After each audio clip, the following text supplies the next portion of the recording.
പെട്ടത് ബഹുമാനപ്പെട്ട PP പാറന്നൂർ ഉസ്താദിന്റെ പേരിലാണ്. ബഹുമാനപ്പെട്ട 9 വയസ്സ്. എന്റെ പ്രിയപ്പെട്ട സഹോദരങ്ങളെ, ഞാനൊരു ദിവസം കൊടുവള്ളിയിൽ വാതിന് പോകുമ്പോ ഞാൻ മരണം നടന്ന വീട്ടിൽ പോയി. പോകുമ്പോൾ ഓടിങ്ങനെ മോന്തായം താഴ്ത്തിട്ടിരിക്കുകയാണ്. തല കുനിച്ചിട്ടല്ലാതെ കയറാൻ പറ്റില്ല. ആ സമയത്ത് ഞാൻ തല കുനിഞ്ഞകത്ത് കയറി. ആ കൊച്ചു വീടിന്റെ മൂലയിൽ ഒരു ചെറിയ തടിക്കെട്ടില് കിടക്കുന്നുണ്ട്.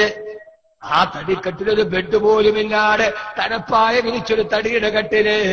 ഉസ്താദിന്റെ മക്കൾ പറഞ്ഞു, ഇതിനകത്താണ് പാറന്നൂർ ഉസ്താദ് കിടന്നുറങ്ങിയത്. ഖദ്ദസല്ലാഹു സിർറഹുൽ അദീദ്. ആ മനുഷ്യന്റെ കയ്യിലായിരുന്നു സമസ്ത കേരള ജംഇയ്യത്തുൽ ഉലമ എന്ന മഹാപ്രസ്ഥാനത്തിന്റെ താക്കോൽ ആ മനുഷ്യന്റെ കയ്യിലായിരുന്നു. ആ മഹാനവറുകളുടെ ഖജാൻജിയായിരുന്നു. ചിന്തിക്ക് നിങ്ങൾ. തല കുനിച്ചിട്ടാണ് ഞാൻ കയറിയത്. ആ എന്റെ കണ്ണുകൊണ്ട് കണ്ടതാണ്. വീടിന്റെ മൂലയിൽ ഒരു പലകക്കട്ടില്. ആ കട്ടിലാണ് സമസ്തയുടെ ട്രഷറർ കിടന്നുറങ്ങിയത്. ഒരു തലപ്പായ വിരിച്ചിട്ട് ഞാൻ അവിടെ ഇരിക്കാൻ പറഞ്ഞു. ഉസ്താദിന്റെ മക്കൾ, എനിക്ക് ഇരിക്കുറപ്പിച്ചില്ല. ഈ മഹാമാരി നിന്നെടുത്ത് ഈ മഹാഭാവി എങ്ങനെ ഇരിക്കും? നിർബന്ധിച്ചിരുത്തിയപ്പോ എന്റെ തലയുടെ മുകളിൽ ഒരു പ്ലാസ്റ്റിക് കയറ് വന്ന് തട്ടി.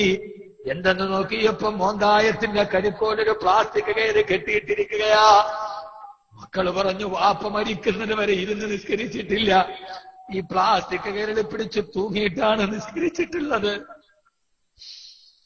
മരിക്കുന്നതിന്റെ തലേ ദിവസം രാത്രി വീടിന്റെ മുമ്പിലുള്ള പള്ളിയിൽ പോയി ഇശാനിസ്കാരത്തിന് നിൽക്കാൻ കഴിയാതെ 2 പേര് പുറകിൽ നിന്ന് ഇങ്ങനെ താങ്ങി പിടിച്ചു.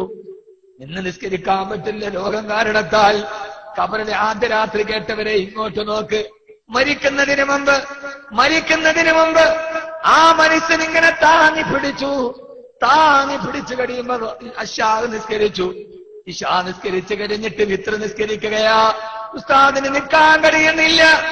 ആ പള്ളിയിൽ നീണ്ടു നിവർന്ന് കിടന്നിട്ട് വിത്ര നിസ്കരിച്ചു. ആളുകൾ ചോദിച്ചു, ഉസ്താദെ തീരെ വയ്യല്ലോ, എന്തിനാ ഇങ്ങനെ കിടന്ന് പള്ളിയിൽ വന്ന് നിസ്കരിക്കുന്നത് എന്തിനാ? ആ കിടന്ന കിടപ്പില് പാറന്നൂർ ഉസ്താദ് പറഞ്ഞു, ഇന്നത്തെ രാത്രിയിലല്ലാതെ ഞാനിങ്ങനെ കിടന്ന് നിസ്കരിക്കുന്നതെന്നാണ്. നാളെ ഞാൻ പോവുകയല്ലേ. പിറ്റേ ദിവസം ബഹുമാനപ്പെട്ട പാറന്നൂർ ഉസ്താദ് വഫാത്തായി.